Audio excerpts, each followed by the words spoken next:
예, CBS 라디오 박정현 판승부 함께하고 계십니다. 매주 월요일 여야 한 분씩 모시고 주요 현안 이슈 토론 진행하고 있죠. 오늘도 이 두 분과 함께합니다. 정광재 국민의힘 대변인 어서 오십시오. 네, 반갑습니다. 정광재입니다. 예, 박성민 더불어민주당 전 최고위원도 오셨습니다. 어서 오십시오. 네, 안녕하세요. 박성민입니다. 예, 자 총선 이후에 두 분 처음 나오셨는데 그래도 총평을 짧게 듣고 많이 말씀하셨겠습니다. 우리 정광재 대변인부터 말씀 주시죠.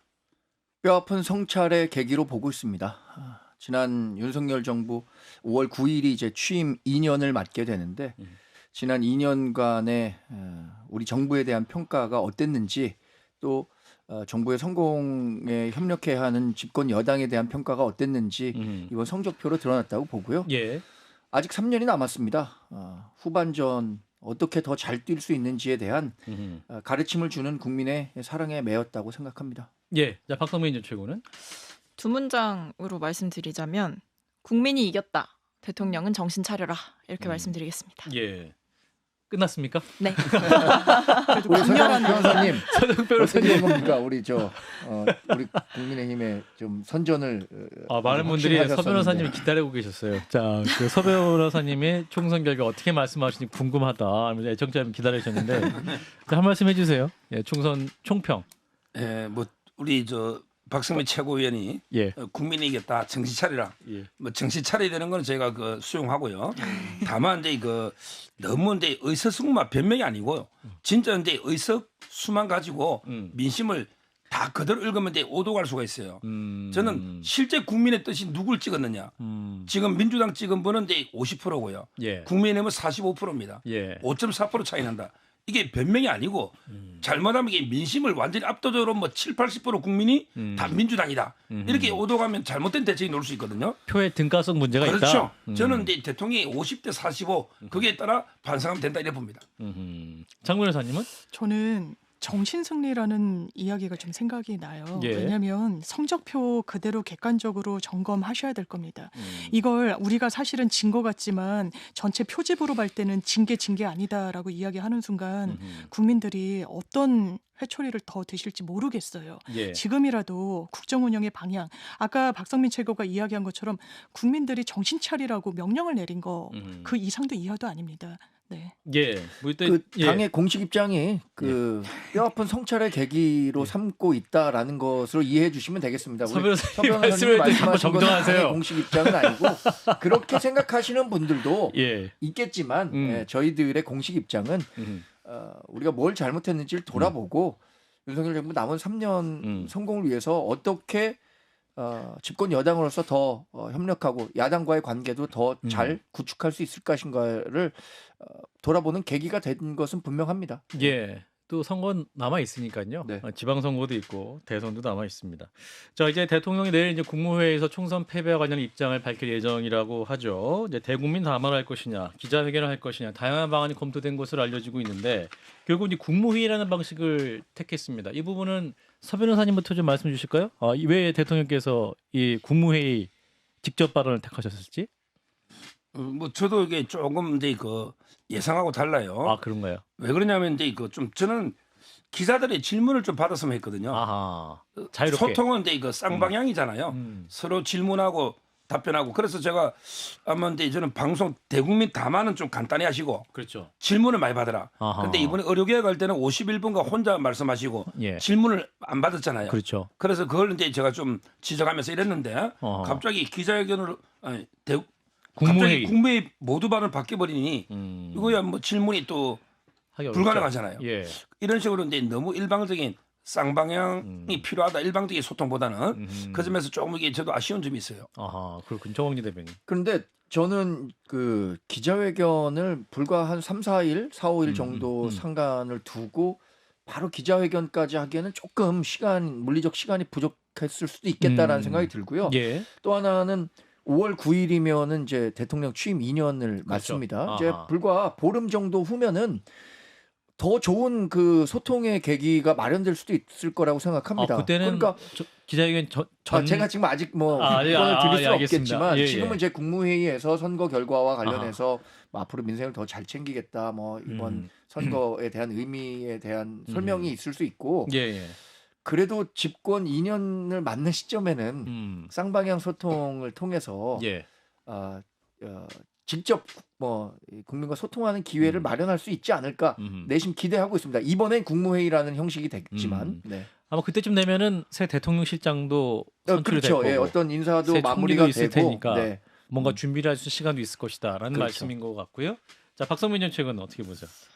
근데 이거는 좀 정치적으로 오판을 하시는 것 같아요. 그러니까 오판이다? 결국에 이제 기자회견을 안 하고 그러니까 예. 서 변호사께서 말씀하신 것처럼 쌍방 소통이 아닌 또다시 일방 소통을 한다는 거 저희 국민들이 좀 지겨워하실 거라고 생각하거든요. 그러니까 선거에 이렇게 참패를 했는데도 대통령이 등장해서 한다는 얘기가 결국에 또 일방적으로 자신의 말만 쏟아내고 그중엔 당연히 변명도 있겠죠. 뭐 사과를 어느 정도까지 하실지 얼마나 더 납작하게 이제 죄송하다라고 고개를 숙이실지는 지켜봐야 되는 일이겠습니다만 어쨌든 대통령의 첫 번째 행보로 이렇게 국무회의에서 메시지를 전한다는 것 자체가 또다시 일방 소통을 한다는 것 자체가 예. 아, 대통령이 아직도 불편한 소리를 직면할 이 준비가 안 됐구나.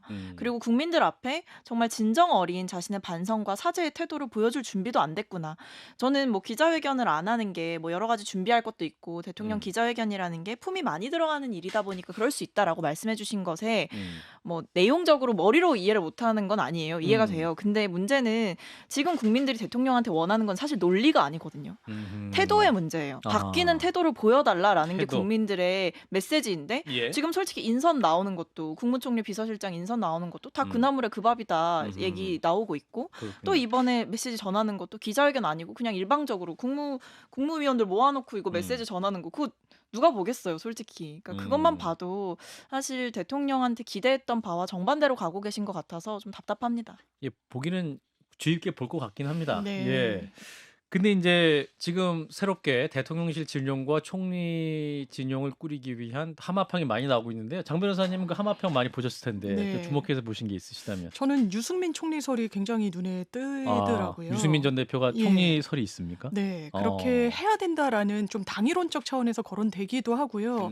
지금 대통령한테는 국민들이 바뀌라는 명령을 내린 거예요. 박성민 최고가 이야기해 주셨듯이. 예. 그리고 지난 강서구청장 선거에서 패배했을 때 뭐라고 이야기했습니까? 국민은 언제나 옳다 이랬어요. 맞아요. 국민은 언제나 옳다 이러고 거기서 멈췄습니다. 옳기 때문에 대통령이 어떻게 국민의 뜻을 겸허히 새길 것인지에 대한 변화가 전혀 없었어요. 이번에 그 부분을 정책 변화와 인선으로 보여줘야 되는 겁니다. 그렇다면 본인과 대립각을 세웠던 그리고 민주당과도 소통이 되는 뭔가 그런 의원들, 정치인들 왜냐하면 정무 기능이 상당히 마비됐기 때문에 이런 정치인 출신들 카드를 가장 유력하게 검토하고 있다는 거 아니겠습니까? 그런데 본인의 정적을 제대로 품지 않는다. 또 본인에게 고언하는 데는 약간 좀 기대치를 많이 가질 수 없는 정치인을 기용한다. 그렇다면 이거는 쇄신이라고 국민들께서 보시지 않겠죠. 자, 용산 취재가 가장 잘 되는 서 변호사님. 자, 일단 총리는 누가 가장 근접해 있습니까? 제가 최근에 그 인선 보면서 가장 황당한 게 세 가지가 있었어요. 예. 첫째는 이제 그 김부겸 총리설. 아, 예, 그렇죠. 이 말도 안 되는 이야기입니다. 그다음에 본인도 유승민 싫어하셨어요. 총리설. 아. 이것도 이제 말이 안 되는 이야기예요. 아. 그다음에 이 김재섭 대표설. 이 무슨 이게 황당한 이야기입니까? 이 세 가지는 말도 안 되는 이게 가짜뉴스들이 퍼지고 있는 거죠. 예, 본인들도 다 손살에 치는 부분이 있겠죠, 분명히. 근데 예, 그런 예. 설이 퍼뜨리는 게 저는 문제가 있다 보고요. 아하. 아마 뭐 총리는요. 예. 제일 중요한 게 그 국회 통과 가능성 그렇죠. 아니겠습니까? 맞아요. 근데 아마 제 생각인데요. 예. 쉽게 통과 안 시킬 겁니다. 아, 민주당이. 그래서 아마 대통령도 이제 그 처음 지명하는 사람이 에이스가 아니고 아하. 한 번 이렇게 부결하고 한 번 진짜 에이스는 두 번째 하지 않을까 이런 소문도 있어요. 이것도 위해서. 제가 좀 믿기는 그런 이야기도 있습니다. 아, 그런 근데 얘기도 그래서는 있다. 안 되고 그래서는 안 될 거예요. 처음에 예. 최고 에이스를 음. 지명해서 음. 뭐 아무런 청문회 과정에 큰 하자가 없으면 아하. 민주당이 무조건 반대만 하면 아하. 반대만 하면 이게 국민들이 또 민주당 심판하지 않겠습니까? 따라서는 뭐 하자만 없다면 예. 굳이 이재명 대표 눈치 보지 말고 지금 대통령은 윤석열입니다. 대통령이 윤석열이에요. 예. 이재명 아닙니다. 이 말은 인사권자는 윤석열 대통령입니다. 아, 그럼요. 소신껏 총리 깨끗한 사람을 지명하십시오. 그럼 예. 국민이 믿어줄 겁니다. 저도 예, 관련해서 정광재 대변인. 예. 민주당 인사들 만나면 자꾸 유승민 총리서를 얘기하는데 본인들이 원하는 그러게 말입니다. 왜 자꾸 유승민 총리서를 얘기하는지 모르겠어요. 그 저변에 저는 뭐 정치적으로 좀 이해관계를 아니, 생각해서 그걸 모르시면 안 될 것 같은데. 유승민 총리서를 얘기하는 것 같은데 서 예. 변호사 얘기한 것처럼 저도 유승민 총리설은 상당히 좀 기대하기 현실화되기 어렵다. 어려운 카드라고 보는데 예. 이런 그 뭐 이게 일종의 이관계? 아하. 예를 들어서 유승민 총리가 되면 아하. 뭐 당 내분이 우리 국민의힘이 더 심해지고 뭐 그러면 뭐 윤석열 대통령의 레임덕이 더 빨라지고 이런 것들을 겨냥해서 자꾸 유승민 총리설에 군부를 떼는 게 아닌가. 사실 당내에서는 유승민 총리설과 관련해서 전혀 얘기한 사람들은 제가 들어보지 못했거든요. 그렇군요. 근데 이렇게 민주당 측 인사들에서 자꾸 유승민 총리설을 얘기하니까 이걸 어떻게 받아들여야 되는가. 뭐 지금 박재곤님은 그걸 모르면 안 되는데 이렇게 생각하지만 지금 당내 분위기와 민주당에서 자꾸 얘기하는 유승민 총리설은 상당한 괴리감이 있다. 이렇게 말씀드리고 그리고 저는 그 국회 인사청문회 통과가 필수적으로 필요한 부분이기 때문에 총리는 저는 그 오랫동안 정치권에서 야당과 대화를 했던 현직 국회의원들 가운데 야당과 대화가 가능한 분들이 총리 후보자가 되는 게 좋지 않을까 이번엔 그렇게 생각하고 있습니다. 그래서 나오는 이름들이 권영세 의원, 예, 뭐 그리고 뭐 지금 또 비서실장 하마평에는 원희룡 전 장관, 이정현 전 대표, 정진석 의원 이렇게 여러 이름이 나오지 않습니까? 네. 이 중에 그래도 유력하게 좀 봐야 될 이름이 누가 있을까요? 서 변호사님. 서 변호사님 알고 계시잖아요. 전혀. 천기누설 전혀 한번 해주십시오. 천기누설. 모르세요? 실망스러운데. 알면서 모르시는 거 아니에요? 권영세 의원도 뭐 예. 자기가 손살에 치고 있고요. 예. 제가 근데 이거 취재본 중진들은요 거의 다 안 할래요.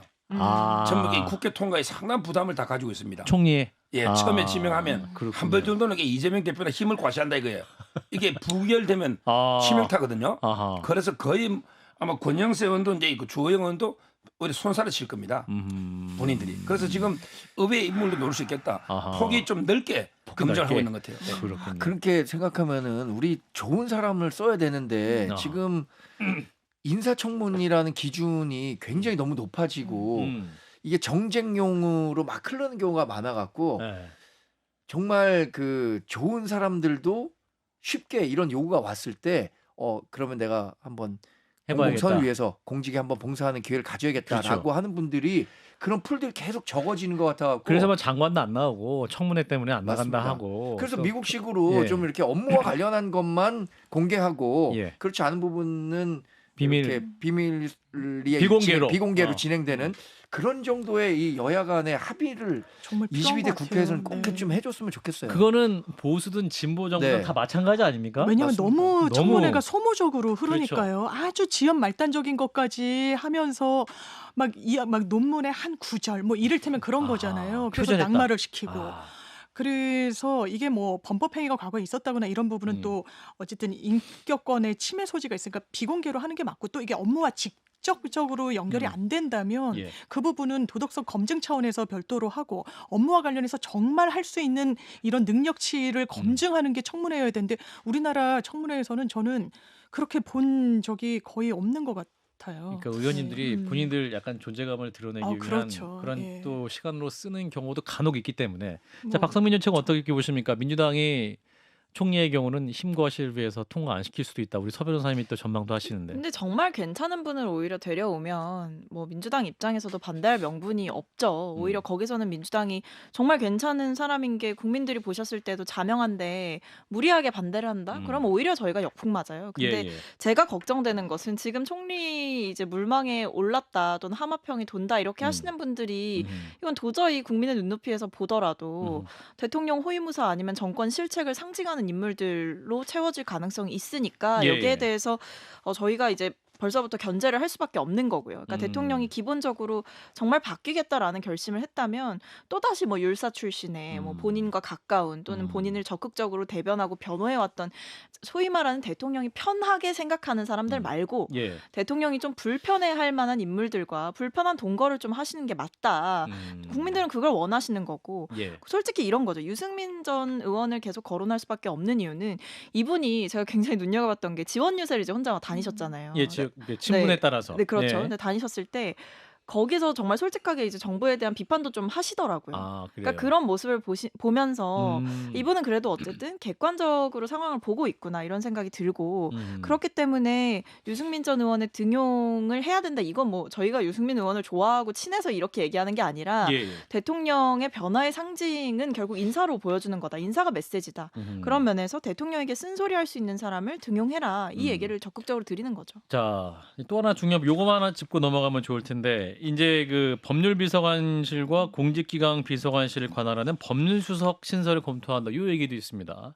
두 분이 변호사시니까 요거는 민정수석실을 다시 만드는 거라고 이해하면 되는 건가요? 어떻게 판단하세요? 법률수석. 저는 이제 민정수석실을 유지했어야 된다고 주장하는 사람인데 아, 그러셨구나. 근데 폐지해버렸 있잖아요. 예, 예. 이러니까 이게 대통령이 이빨 빠진 호랑이처럼 돼요. 아, 대통령이 그래요? 통치권을 예. 뭔가 행사하려면 이제 그런 기구가 필요합니다. 공무원들은 이제 기강도 좀 잡고 신상펄별을 하려면. 예. 근데 민정이 빠져버리니까 아하. 그러면 이게 대통령이 무슨 수단으로 공무원이나 관료를 장악하느냐 이런 이제 어려움이 있어요. 그래서 이번에 그 법률 수석. 수석인데 문제는 사정 기능이 빠져버리거든요. 아, 그렇군요. 사정 기능이. 사정. 예. 그게 들어가야 완전하게 옛날 과거 민정 기능이 되잖아요. 네. 이번에는 아마 이제 그냥 민심을 청취하는 민정, 그다음에 공직기강, 그리고 이제 법률 요 정도지. 좀 이게 옛날 과거의 민정수석의 한 7, 80% 정도? 아하. 그 정도 이게 복원하는 게 이렇게 될 것 같습니다. 자, 장 변호사님 어떻게 보시죠? 저는 이 조직 개편 이야기가 왜 나오는 거예요? 총선에서 패배했으니까 뭔가 이 대통령실에 대해서도 쇄신을 하겠다는 거잖아요. 예. 이게 국민들이 원하는 방향입니까? 민정수석실을 부활시켜서 민심 청취를 하겠다라고 이야기를 하는데 한켠에선 시민사회 수석실을 또 폐지하겠다라고 이야기를 해요. 맞아요. 이게 모순된다는 생각이 좀 들고요. 민정수석실 그때 없을 때도 지금 말씀하신 이런 사정 기능들, 공무원 기강을 이를테면 청와대와 용산에서 잡는 부분에 대한 문제의식 때문에 없앤다고 했어요. 지금은 그 문제의식이 그럼 바뀐 겁니까? 이게 총선에서 확인된 국민들 마음을 받아들이는 조직 개편 아닌가요? 이게 국민의힘에서도 약간의 비토 목소리가 나오는 것 같던데요. 저는 지금 용산의 정무 라인이 제대로 기능하는지가 상당히 좀 의문이에요. 예. 예, 그런 의미에서 좀 바라보고 계신다는 말씀인데. 그래서 오늘 이제 국민의힘 4선 이상 중진급 당선인들이 선거 닷새 만에 한 자리에 모여서 말씀을 나눴습니다. 참석했던 윤재옥 원내대표의 발언을 듣고 이어가겠습니다. 108석이라는 참담한 결과에 대해 어떠한 변명도 있어서는 안 됩니다. 국민들께서 주신 햇소리는 달게 받아야 합니다. 이제 우리는 국민의 신뢰와 지지를 다시 받을 수 있는 정당으로 거듭나는 여정을 시작해야 합니다. 예. 자, 윤재옥 원내대표의 발언이었고요. 이제 새 지도부 선출 방식과 시기에 대해서 여러 가지 논의가 있는 것 같습니다. 비대위 방식으로 할 것이냐, 전당대회를 하면 언제 할 것이냐 이 문제인데 우리 정광지 대변인께서 말씀 주시죠. 오늘 뭐 회의 자리에 저도 있었어서 예. 어떤 식으로 논의가 되는지를 한번 들여다봤는데 예. 일단 비대위 구성이 필수적이라는 거 아닙니까? 새로운 전당대회를 열기 위해서라도. 당원 당규상 새로운 비대위 구성이 필수적인데 이건 정말로 실무형 비대위죠. 얘기를 종합해 보면 이 실무형 비대위를 거쳐서 이른바 조기 전당대회로 가는 과정을 아주 그 가능성 높게 진행하고 있는 것 같고요. 예. 많은 분들이 이런 얘기들을 하는 것 같아요. 그러니까 비상대책위원회가 계속해서 연장되는 거는 우리 당이 어쨌든 뭐 선거에 패배는 했습니다만 그럼에도 불구하고 당이 정상적으로 굴러가는 모습을 보여줘야 되는데 그러기 위해선 비대위를 좀 짧게 갖고 가서 전당대회를 통해서 정당성을 가진 대표가 등장하고 그 대표를 통해서 우리가 민심을 정확히 대통령실에 전달할 수 있는 당정 관계도 새로 구축하고 그것이 윤석열 남은 3년 정부를 성공시키는데 우리 당의 역할이고 국민의 신뢰를 당이 회복하는 데서 도움이 될 수 있을 것이다. 이런 의견들이 좀 많았던 것 같습니다. 가장 빠르면 언제 당 대표를 가장 선출할 빠르면 수 있습니까? 7월 뭐 한 7월. 중순 말도 가능한 거 아닙니까? 6월 개원을 하면 그때부터 작업이 시작되는 건가요? 그러면? 어허. 그렇죠. 뭐 실무적으로 뭐 한 달 반, 두 달 정도 걸린다고 하니까 가장 빠르다면 그렇게 되는데 이게 또 뭐 여름 휴가철 문제도 맞네요. 있고 또 8월에 민주당이 그 전당대회를 한단 말이에요. 아하. 이런 일정들도 있고 해갖고 좀 복합적으로 고려해야겠지만 이 기간이 그러면 뭐 예를 들어서 훨씬 더 길게 연장될 거다 그렇게 보지는 않습니다. 그렇군요. 자, 그러면 이제 차기 당 대표는 누가 될 것이냐. 무엇보다 이제 한동훈 이제 전 비대위원장이 되겠네요. 한동훈 전 비대위원장의 전당대회 출마 가능성 얘기도 나오고 있는데 이제 김용일 비대위원은 이제 차기 당 대표는 제로다. 뭐 이렇게 말씀도 하셨습니다. 자, 우리 서 변호사님. 한동훈 위원장은 이제 2단계 플랜이 있는 것 같아요. 2단계 플랜. 첫째는 이제 예. 그 보궐선거에 나와서 배지를 단다. 그다음에 대선에 직행한다. 아마 이제 그 당 대표를 할 기회는 없을 거예요. 2년 하면 대선 주자들은 이게 1년 6개월 전에 사퇴해야 되거든요. 그다음에 그 지방 선거도 안 나갈 겁니다. 제가 근데 이번에 보궐선거 엄청 많아요. 왜 해마다 이제 4년마다 6명씩 보궐선거 했거든요. 그렇죠. 근데 이번에는 돈봉투 의원만 11명이 당선됐어요. 아. 그다음에 지금 피고인이 20명입니다. 아. 수사를 하기 전에 피고인이 20명. 굉장히 기뻐하시는데 아니 대규모 보궐선거 그중에 15명이 미니 총선이 기다리고 있다. 그렇다고 봐야죠. 제가 나갈 기회도 열려 있는 겁니다. 지금 그래서 아마 수도권에 미니 총선. 네, 수도권에 조금 험지 지역에 예. 한동훈 위원장이 나가서 일단 국회의원 배지 달고 이제 좀 경험한 다음에 대선에 바로 출마하는 이런 플랜으로 제가 듣고 있고요. 아마 저는 이번에 그 대표는 너무 친윤 이미지도 안 좋아요. 쇄신이 안 보여. 그렇군요. 또 이게 너무 반윤되면 당하고 대통령실이 소통이 안 되고. 삐끄덕거리면 안 되잖아요. 그렇죠. 그래서 이제 너무 친윤, 권성동 의원은 친윤 이미지 강해서 좀 어렵다 봐요. 그다음에 안철수는 본인도 안 논댔지만 너무 이게 처음부터 내각 총사 때 반윤이잖아요.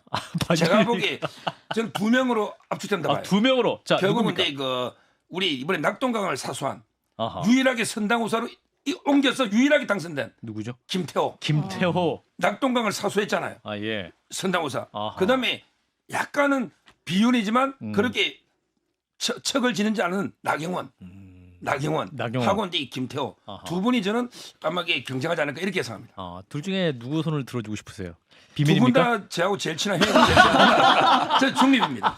두 분 다 제일 친한 형이고 저랍니다. 그 탑2. 예, 둘 중에 아니 한 분이 계시면 가끔 정확히 되면. 저는 우리 서 변호사님 굉장히 부럽습니다. 저도 제가 현직 언론인이었을 때는 이런 질문 나오면 두 사람 다 내가 좀 친해갖고 뭐 이런 얘기를 좀 더 객관적으로 한다거나 할 수 있었을 것 같은데 예, 예. 전 지금 대변인. 공식 타이틀이 있잖아요. 대변인. 이런 얘기들을 더 시원하게 하고도 싶지만 그런데 저는 이런 생각을 합니다. 예. 우리 당이 수도권 122석 달린 수도권에서 굉장히 부진했잖아요. 그렇죠.